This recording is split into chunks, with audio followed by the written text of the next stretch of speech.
So this is our third artist talk with Robert Preston. We're going to talk about you. You seem so damn curious. And I mean that in a way, not like curious, not weird or anything like that, just intellectually curious. Do you see so many things that nobody else sees? You paint certain things that I never ever seen anybody choose to paint, certain motives, and that interests me. So my first question for you is, how were you like a kid? As a child? As a child. Curious, yes. Curious. Yes. That what happens to me a lot in terms of inspiration is that I'll see something and it will stay in my head. Right. And then I'll come back to it. And I remember when I was about 12, I went to the library, right, and I found all these books on biology books. Mm-hmm. And they were way over my head intellectually, but I really liked the pictures. Right. So there would be these pictures of like cell life, and I'd get them out from the library and I'd take them to school, and everybody thought I was this intellectual snob. In fact, I just liked the pictures of the things. Right. And then years later, when I started to draw, all those images came into my drawings. Like these images of, I started ripping on the life of a cell, right, these different things. Right. So I had that experience with, I was just looking, I don't even remember how I came across the image, but it was a picture, it was of Princess Diana in the elevator of the hotel the night she died. It was taken by the surveillance camera.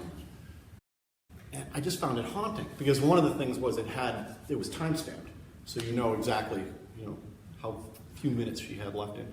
That just for whatever reason, I saw it and I came back to it, like a year or two later, mm-hmm, and did a whole series of paintings and I found all these other images that were taken at the same time.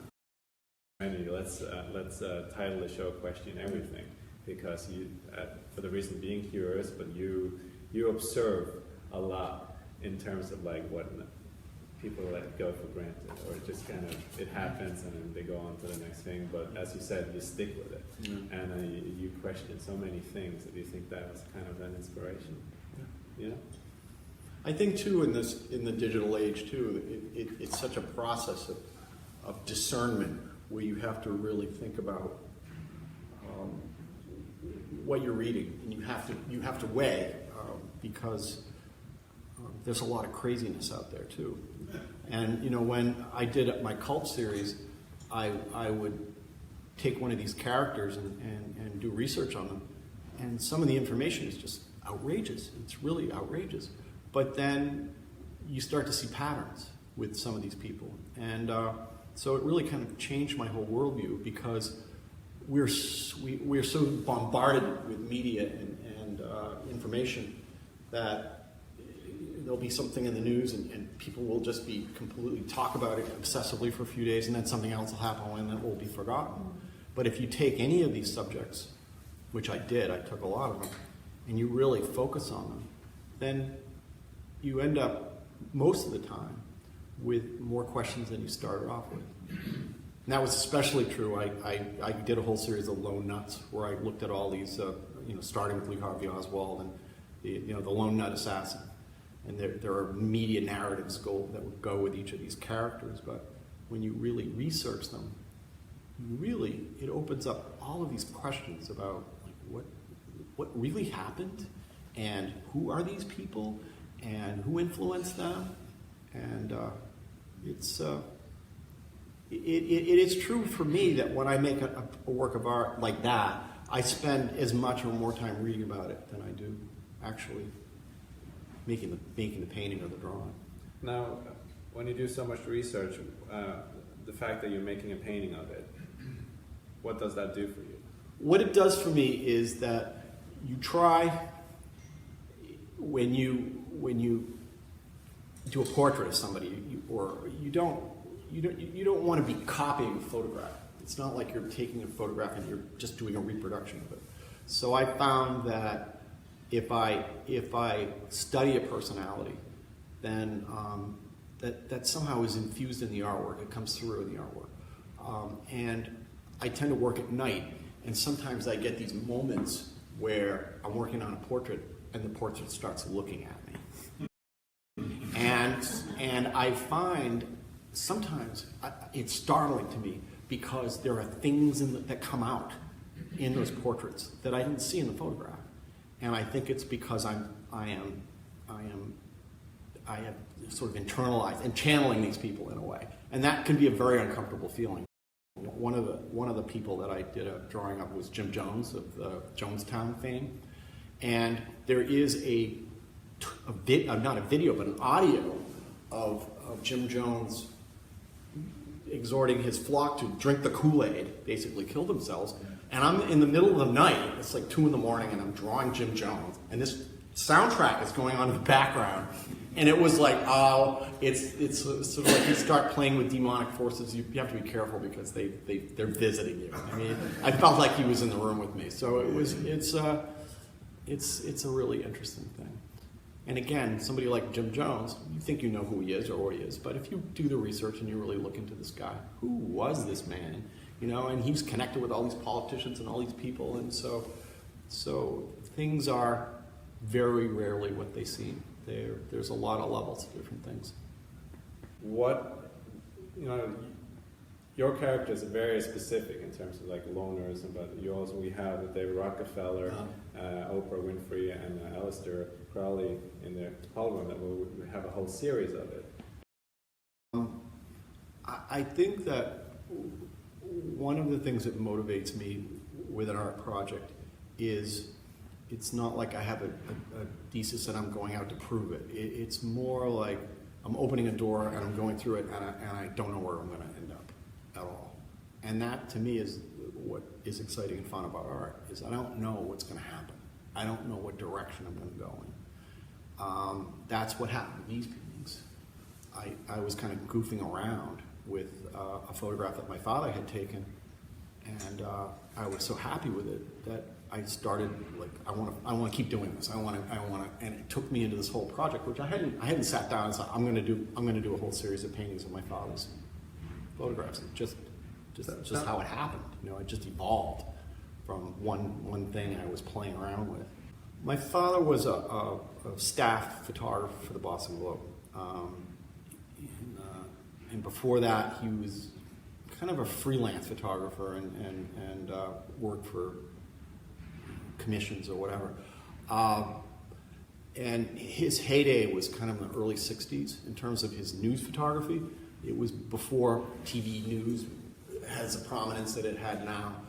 And one of the things that he did as a photographer is that he worked the night shift where he would cruise around Boston with a police scanner. And so he ended up going to a lot of fires and car accidents and crime scenes and things like that, which you can see in some of these pictures.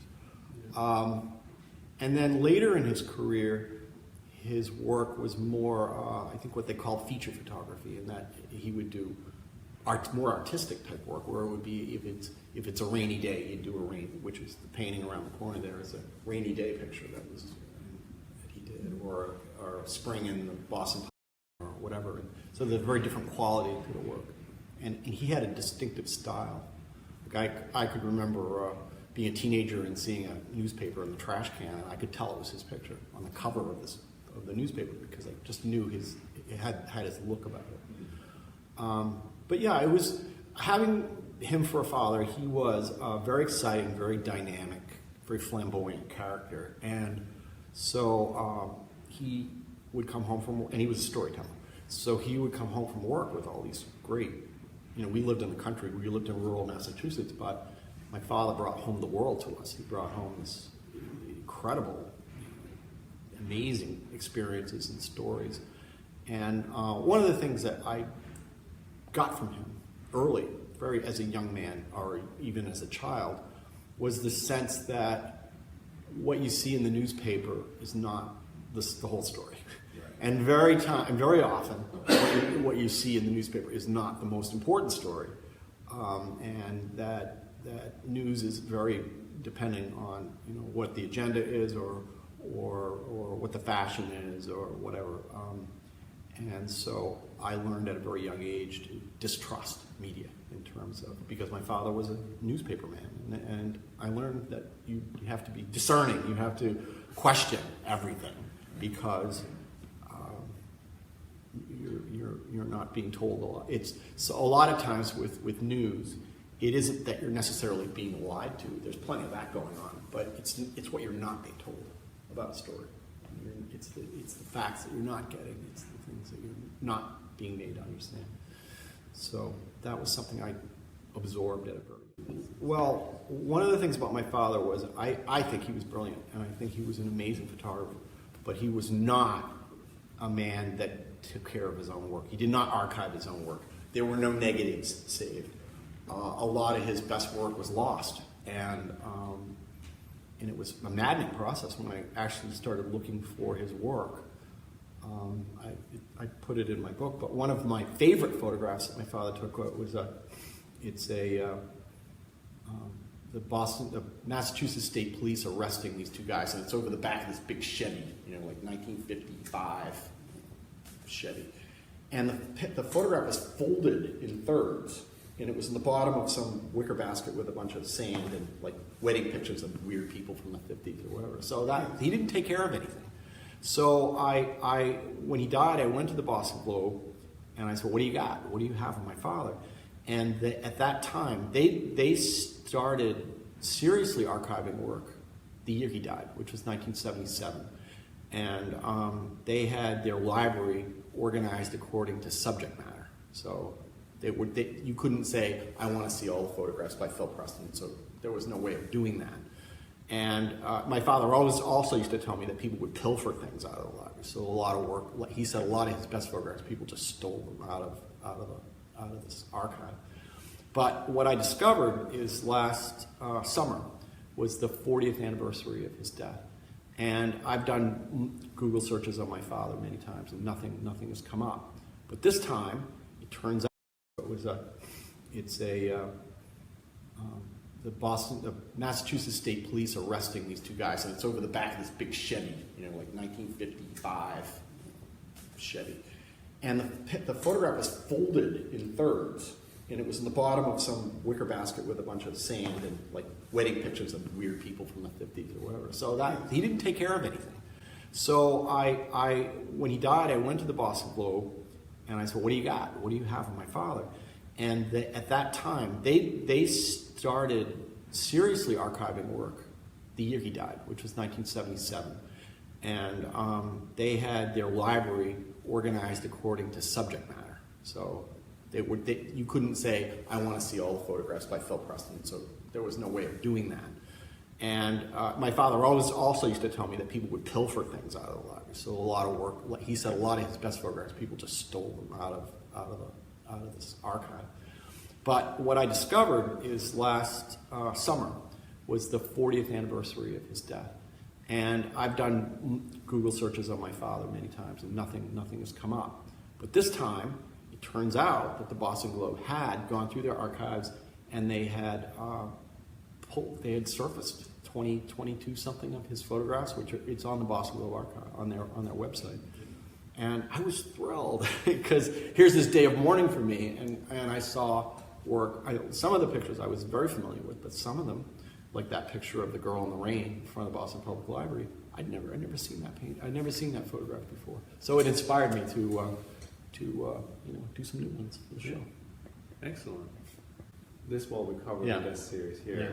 But then, looking at this direction, that's behind your back, we're having more scenes from the Vietnam War. What can you tell us about this?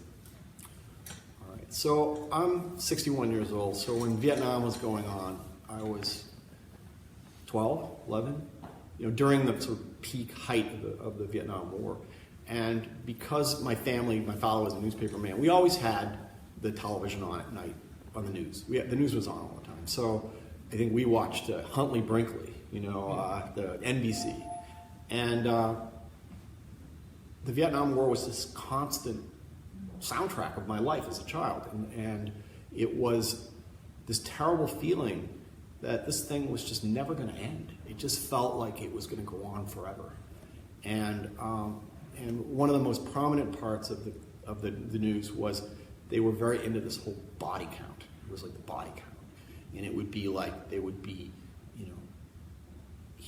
this vast number of North Vietnamese or Viet Cong killed, and then a smaller but still substantial number of South Vietnamese soldiers killed, and then much fewer Americans. And it was almost as though we were made to feel like, well, we're killing so many more of them, so therefore it's worth it. So these paintings were inspired by a couple of things. One is that that during the Tet Offensive in 1968, the U.S. the American people had been told victory is just around the corner. You know, we're look at all these people we're killing every day. I mean, we're going to win. We're going to. It's just around the corner. And the Tet Offensive, the North Vietnamese launched this huge offensive, and it was a total disaster for them militarily. But as propaganda, it was very effective because it convinced the American people that this war was going to go on, and that you know, we were going to be paying this price for, you know, maybe forever. And I kind of want to go back to that, but I also really like the idea of working with video, in that I didn't want to take somebody's photograph and paint it. I was more interested in the idea of looking at some video footage and pulling out images. You know, yes, I'm still working with other people. I'm still working with other people's work, but it felt. I liked the idea of it. I liked the idea of the quality of the video too. You know, these images are very almost photorealistic. Though I've been told by people who specialize in photorealism that my work is not photorealistic, and it really isn't. They are more painterly. But I liked the idea of working with rougher material. Like these images from these Vietnam paintings were pulled from video. In some sort of the same way my Diana, which I don't have here, but my Diana paintings were. And I like that. I like the kind of raw, and I like the idea of working quickly, because it's one of those things where it creates a form of discipline. If you like give yourself a goal, like I'm going to do this today, and you do it. Like you try to do an underpainting, like one of these big paintings in one day, just get it down one day, and then you go back and play with it. You don't. It's not done, but it's there. And then I've found I really like painting this way, because the idea is that you've got like maybe 3 or 4 paintings going on at once, and then you quickly work through the material, and then you live with them. And I find too that it's very important with art, with paintings, to be able to stand back from the work, literally too. I teach painting in the summer, and I always tell my students to do this. If you're working on something, physically get away from it. Get some distance from the thing. And you want it to work close, but you also want it to work from a distance. So, you know, that's to me is a very important part of working. But I like the idea of working quickly. And because I think that you get things that way, that if you're too considered, if you're too focused, if you're too hung up on detail, then you can miss out on some things. Because you have chosen to paint in this Vietnam series, they're beautiful. Yeah. But that's what like you painted Vietnam photography or pulled from video. That's beautiful, in the same way that Robert Capa pictured the soldiers storming the beach of D-Day. Although we know by history that was pretty horrible. Yeah, the images should not look like that. Well, that's an interesting point, because you talked about like I kind of forgot about that, but that was in the back of my head, that I wanted to make them beautiful. That was but you still did. Yeah, they are romantic. Like, yeah. You have impression. You have softness. Yeah. Look at the house in the back of it. Yeah. It's like a child. Yeah. Compared to the front of the car. I know there's a technique of seeing like something like that. It creates a perspective. Like details become more unclear, but it still looks like a child house, and I love that about them. Yeah. I always point out to people who come in that I find that so interesting that you chose to do it like that. Talk about these if you want. Yeah, absolutely. That was so there's 3 paintings in the show that are the King Kill, the Widowmaker, and the Public Service. And those 3 paintings were paintings that I repurposed. They were paintings I wasn't particularly happy with for whatever reason, and I went back and made them into something different. This Lincoln piece, I did a whole series on Lincoln, tried to put together as a PowerPoint, and of the conspiracy to assassinate Abraham Lincoln. And that was a portrait of Lincoln, and I wasn't particularly happy with it. So it was gathering dust in my studio, and then I decided to repurpose it as the Widowmaker. And what the Widowmaker is that in 1864, this northern Democrat, who's a Democrat from Wisconsin, I think, he had been pro-war, he had been pro-Civil War, but then he had spent a serious amount of time on the battlefield and saw the actual price of war and became virulently anti-war, anti-Lincoln. And Lincoln is very much kind of lionized and sanctified today, but in his time, he was vilified, not just by Southerners, but by a lot of Northerners as well, as butcher, and as somebody who there could have been a different outcome. The price of war was pretty high. So I took the essay and I kind of illustrated it as what if Lincoln was a Widowmaker. King Kill? All right, so that was a sort of a mundane portrait of John Wilkes Booth. That's him leaning on the urn there. And so I reinvented that as sort of all of the American presidential assassinations. So you've got Lincoln, Garfield, McKinley, and Kennedy. And it's, again, these are, I call, it's a common usage, but I call them rabbit holes. You go down the rabbit hole. I mean, obviously the Kennedy assassination is the most blatant and obvious example of something where there is still huge, it's been many years now, hugely controversial about what actually happened and what is the truth behind that situation.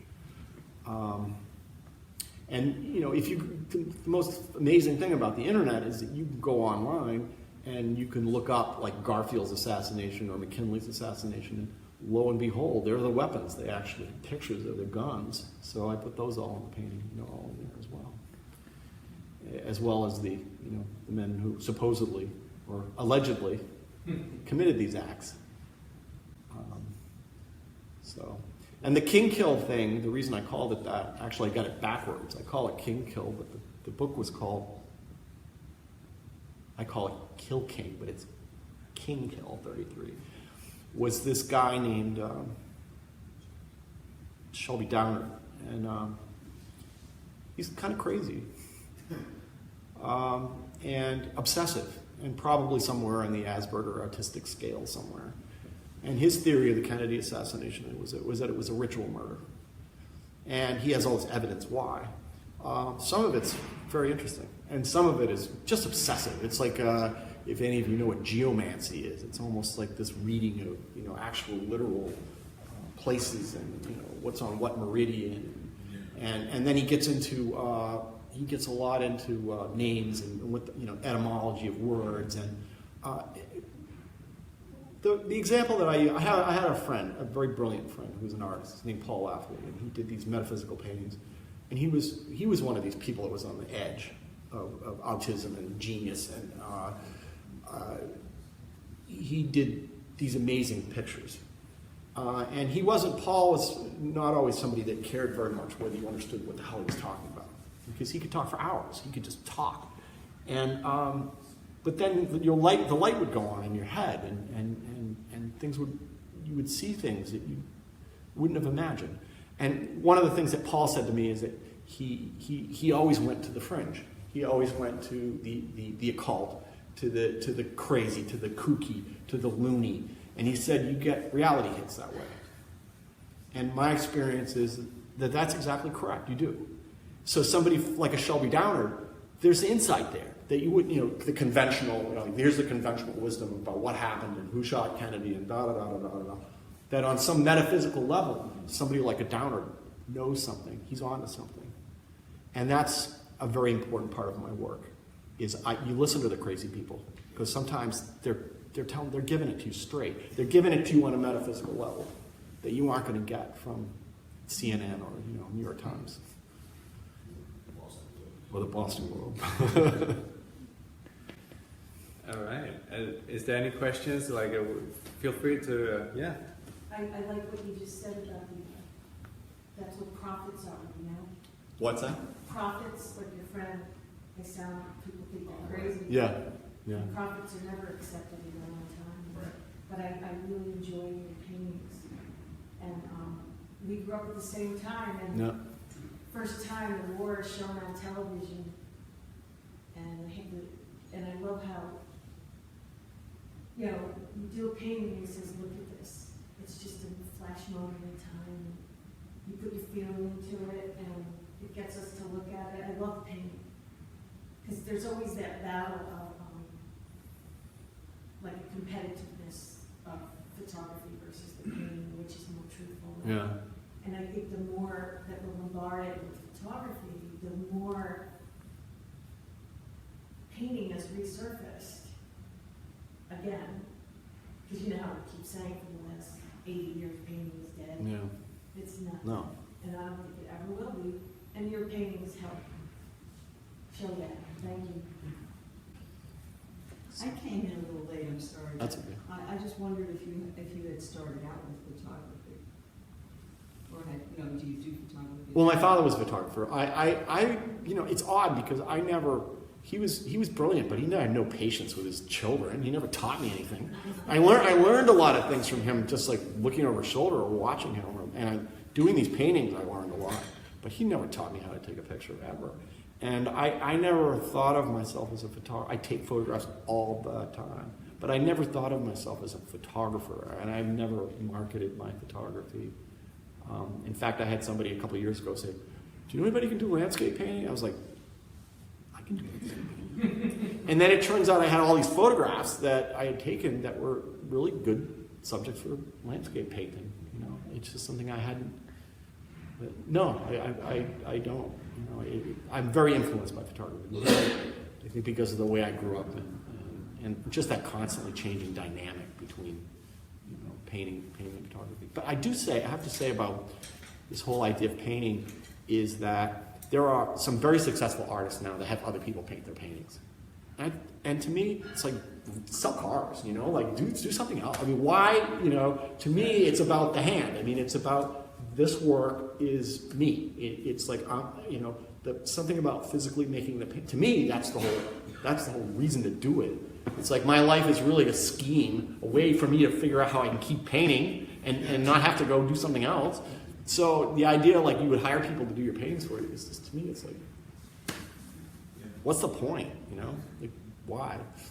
And it's so easy to cheat now, too, because you can print paintings, any size you want. Like this, you can print them. And then if you go in there and, throw some brushwork on top of it, nobody will ever know. And we should talk about you are a professional printmaker. Yeah. That's. I did some cheating here, too. Well, of course. No, it isn't cheating. I think was it David Hockney that wrote a book about like the tricks that the old used camera obscure? Yeah. Was that So what I did with these, and I'll tell you what I did with these. I had so my career. What happened with me was this gentleman here was the man that introduced me to silkscreen printing. No, actually, you didn't introduce me to silkscreen printing. I did industrial silkscreen printing before I met you. But he had a print shop in New York in 1980, and so I learned to make prints doing silkscreen printing. And it was the best art education in the world because you had to mix color and match color. You had all these weird characters coming in off the street, and you had to take their ugly art and try to make it look attractive. And so I ended up as a professional printmaker for 20 years. I did that, John. And I didn't really have time for myself to do any of my own work because I had a family and I had a business. And if any of you have ever had your own business, you know how all-consuming that can be. And it was only when my business failed that I started to paint. And what I didn't realize until I started painting is how much I learned and knew because I'd done screen printing for 20 years. Where I had to match color. I could, well, that's not just blue. It's a very particular kind of blue, and I can get that. I can match that. And also you had to make the right quantity of blue too, because you didn't want to run out in the middle of a run and have to mix it again. Going from printing to now painting some of these, do you find yourself surprised at what ends up on the canvas versus what you might have thought you were going to put on? Oh yeah, all the time. That's You part of the can't do fun. that with printing. That's part of the fun. Yeah, That's part of the thing that I like about it, is that you don't know what you're going to get. Right, that's Like this painting of the plane crash. It was. I actually, in my book, I wrote a whole chapter on it because it was a rather significant, very significant for me, that image. Because, why don't I talk about that if you're interested? My father was a news photographer in Boston. 1960, October, this plane took off from Logan Airport and it flew into a flock of starlings, birds, and crashed. So actually, this plane crash was in the media a few years ago with that plane that crashed in the Hudson River. Yeah. Because that was a bird strike. I think there were Canadian geese in those days. So they actually referenced this crash. So my father was he was out there with a bunch of other photographers, and this was at dusk, like October 4th, 1960. And so he didn't have good light. He didn't have a tripod. I don't think he had high-speed film. He probably had a speed graphic or something like that. He probably had some clunky camera. So he took that picture at dusk. There were a lot of other photographers there at the time.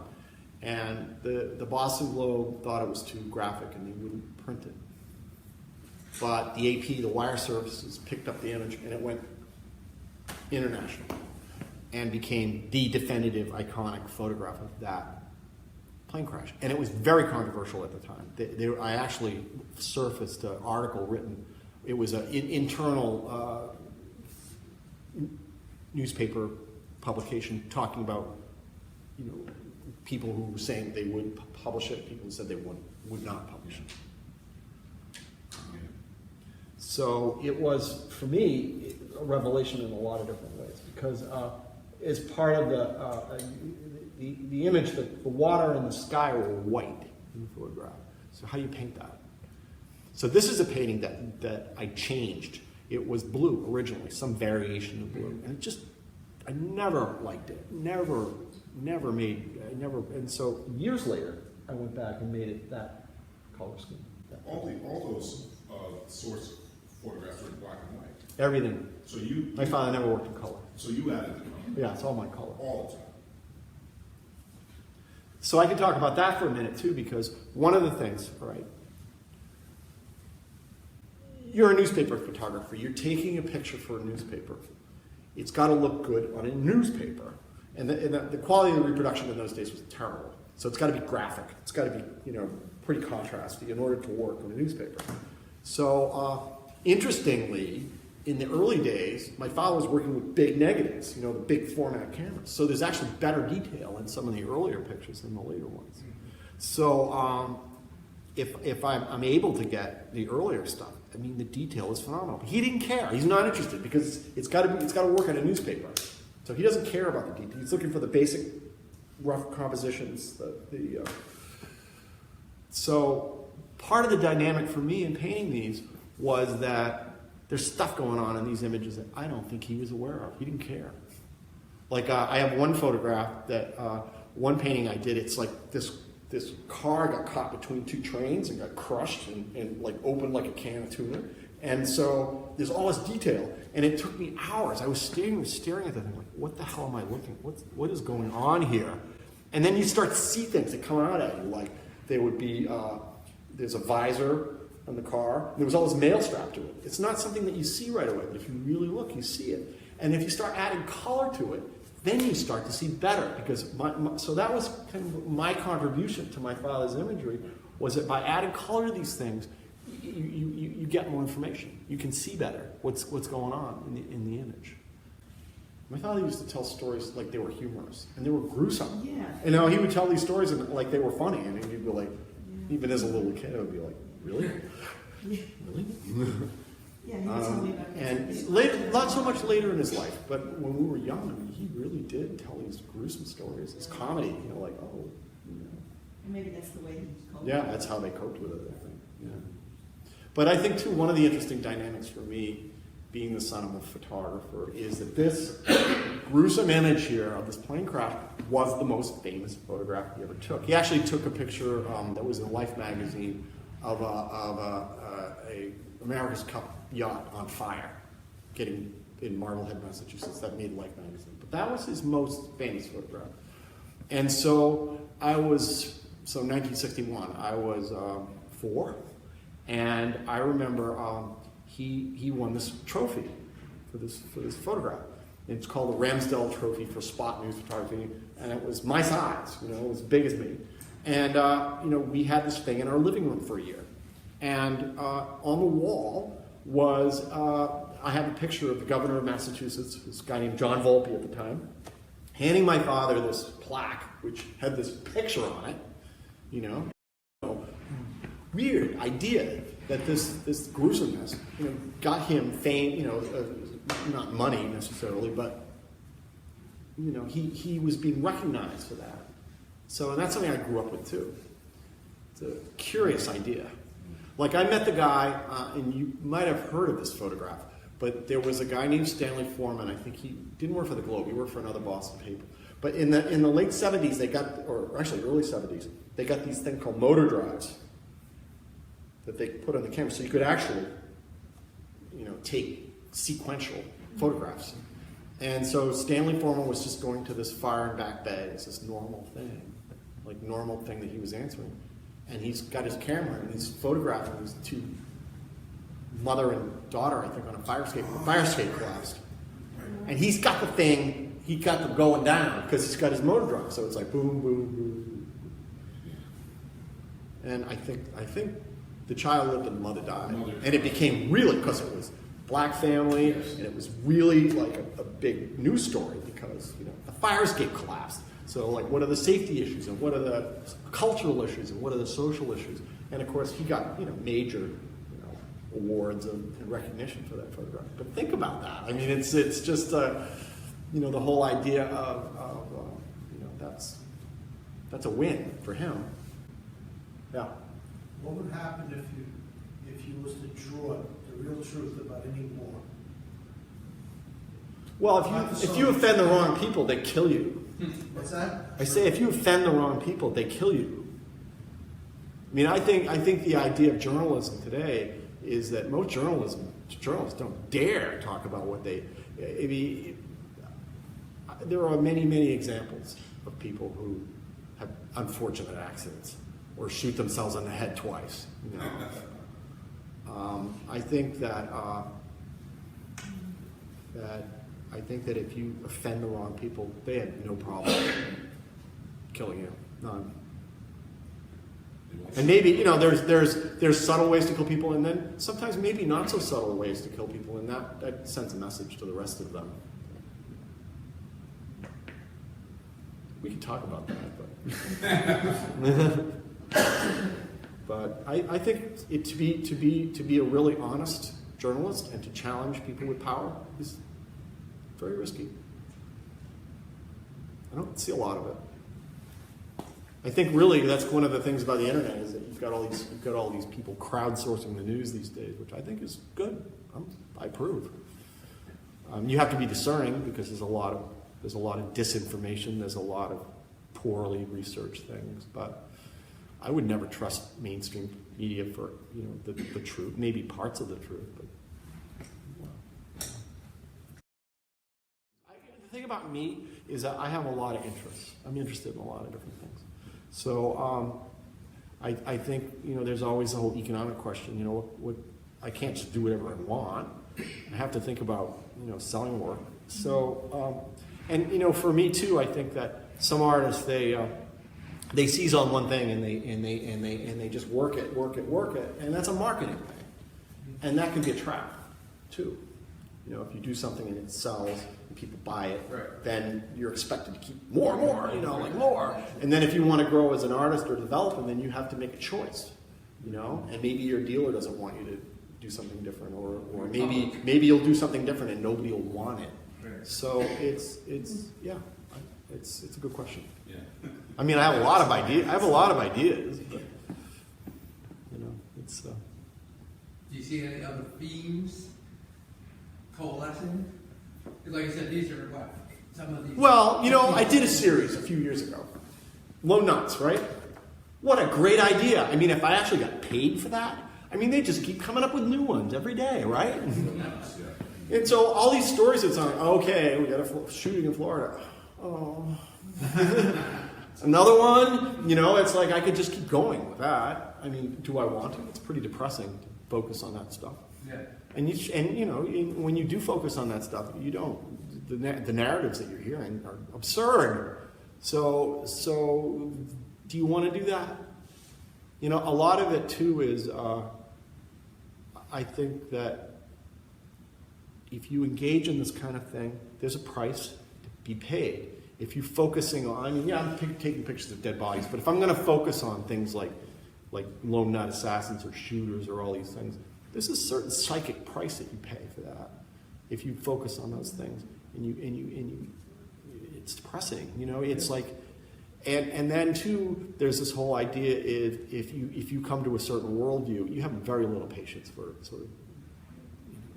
A lot of people react superficially to what's going on. You know, it's sort of like this Facebook reaction thing where people just like there's some news story and everybody like predict who's going to say what. You know, and people are in this false dynamic of like, you know, right versus left or red versus blue or whatever the hell it is, which may be totally missing, which usually is totally missing the point of what's really going on. So you get impatient, like I do. I don't. So it becomes a question of like, how do you want to spend your time? What do you want to focus on? Do you want to be depressed and anxious all the time? Do you want to you know what? That's the question. I did some landscape paintings recently. That was kind of like that. Yeah. It's like a palate cleanser, you know. Right. You know, So vague. it's like This one is interesting for a number of reasons. Like I've had people say, you know, they identify with as heroism. You know, like this is a wonderful painting illustrating the heroism of these soldiers saving one of their comrades. And at a certain level, that is what it is. But what was interesting to me about that particular painting is the story behind it. It was a very, very significant battle in Vietnam. It was called Ia Dram. It was 1965. And what happened in that battle was the Marines were told that there was this concentration of Viet Cong in the jungle, and they airdropped these soldiers into this jungle, and they thought they were just going to go in and clean up this situation, and they were cut to shreds. They were grossly underestimated the enemy situation. So they were getting decimated in this battle. And so what they did is they called in the Air Force and they bombed, you know, they dropped, you know, tens of thousands of tons of ordnance all around the position. And then they went and counted the bodies. And it was really the first battle that sort of set the prototype for the Vietnam War. It's like, wow, it's a victory. We won because look at all the dead, you know, people we got here. You know, we lost them too, but we got a lot more of them. And that was it. That was the prototype. And then what happened is they abandoned the jungle and the Viet Cong went right back. And, you know, so it wasn't like World War II where, you know, we're going up Sicily and we're going into Europe. It was this hopelessness of like, you know, it was irrelevant territory, you know. So they made the whole thing about body count, which. What Tet did is it eviscerated that whole thing because it showed that this enemy had more will than they had been. And you can look at that painting on a certain level and say that's a really good painting of the heroism of these soldiers, and look at there's different races there, and look at their brothers and look at it on that level. And then if you read the history of it, it's like a total disaster. It was just, you know. And again, the prototype for this hopeless kind of scorekeeping and body counting. But I like to think that I'm not somebody that's telling you what to think about. You know, it's like, you're going to look at that painting and you're going to think of what I want you to think about the Vietnam War. You know, people are going to get different things from that, and then people do give me insights into things. But I like the idea of doing artwork and this sort of feeling that that you're creating something that has a life of its own. It's not. I don't have control over this work anymore. It's beyond me, and it will have a life of its own. And as the years go by, if people have access to it and can continue to see it, maybe as time changes, the work will acquire a certain richness. It'll have its own life, and people will take from it what they other different things that I can't possibly even know or conceive of. And maybe I'm infusing things subconsciously into my work that I'm not aware of too. And that people can see that I can't see, and that's one of the great things about being an artist. All right, I think that. Thank you, Robert. Yep.